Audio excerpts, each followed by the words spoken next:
Back everyone, we have another patch today. Today we have, it's really our first official kind of proper patch. We had a day one patch, which is our first post-launch patch, and it's a really good one. So start off, we have new content, new character, Alani is being added here, new skins and taunts, and hero keys are being added. So to unlock those, if you have the season pass or played in the PlayStation beta. Next we have mode and map changes. These are really big, so I'm not going to read every line of the entire patch notes, but I'm going to hit on some of the big ones. They had a bunch of updates to the thralls. I'm going to let you guys read through that, but now they're more specific what they do. They have some new attacks. You can no longer knock them off the map. That's all good.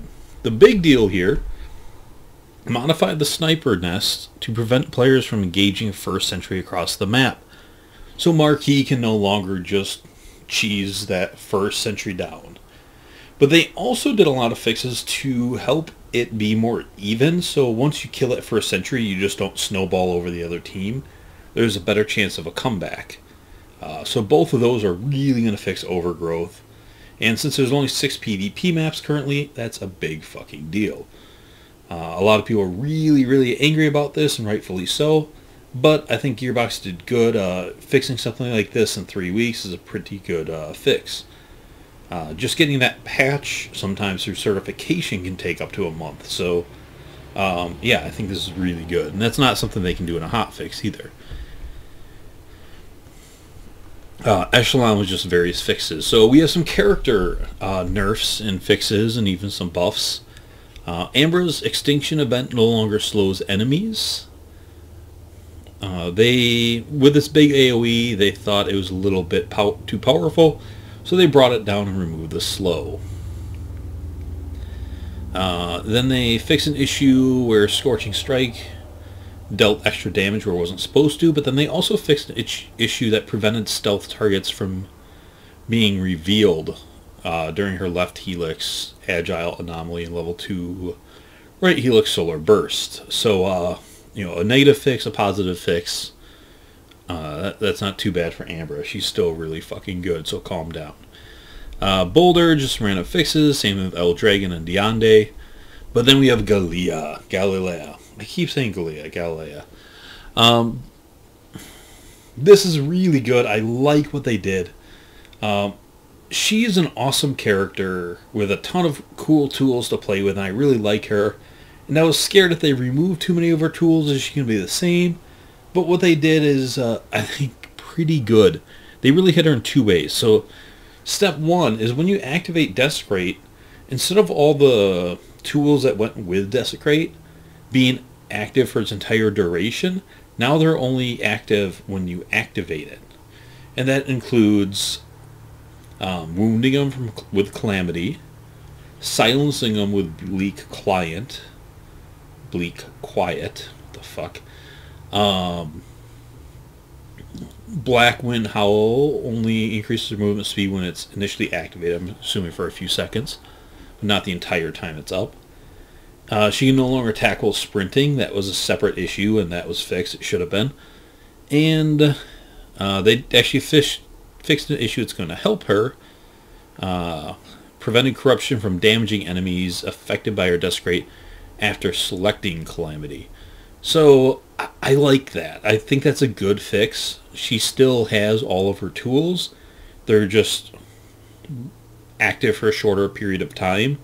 So she can no longer just press Desecrate and just run around silencing people. You have to kind of put it out when you need it. Because having Silent and Wound and all that stuff for that long of a duration was bad. So she should still be really good, just a little more balanced. Cleese, just a bunch of kind of technical fixes of little glitches that were happening. Same with Marquis and Miko and Shane and Aurochs. Nothing too huge there. You guys can read through those. Non-playable characters. This is one that hit me a few times. Fixed an issue where minions could become very difficult to kill after being affected by certain healing sources. I had this a few times where minions are only taking 1 damage for my attacks. And that was super annoying. Gear. Character legendary gear no longer uses randomized values. This is huge because you can only get that stuff once, so it sucked if you got a bad one.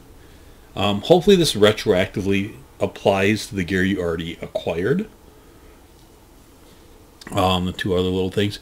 Quality life fixes are cool. They're just little, not major fixes, just fixes to kind of make the experience of the game better.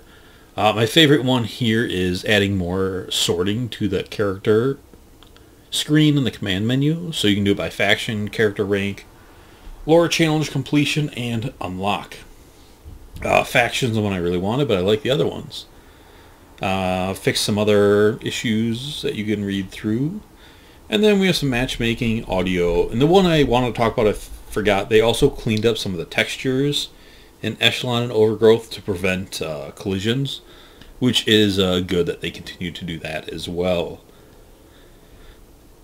So yeah, that is the first patch. There's quite a bit I kind of breezed through because they're a little bit more minor, and I didn't want to make the video 20 minutes long like I often have a habit of doing. But thanks, Gearbox. I think this is a good first patch for us.